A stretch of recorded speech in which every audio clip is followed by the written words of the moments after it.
Zer esaten digute irudiek?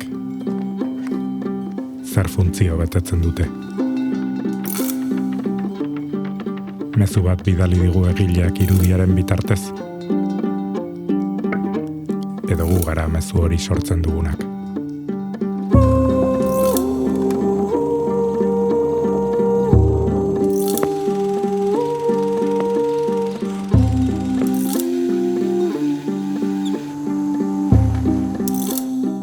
Carmelo, Txemari eta patroi Lujan dio.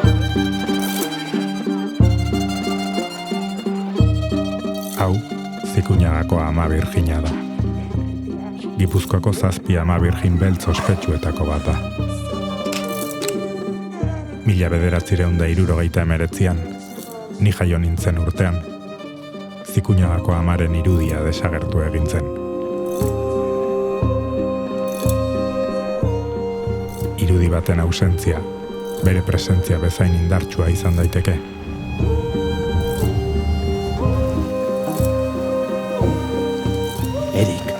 Erik, enazazu eraman.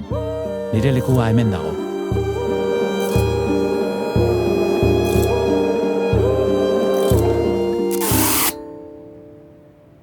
Entonces, ¿tú dices que la Virgen está en Hernani o en algún sitio? No, yo solo no. Yo creo que medio pueblo.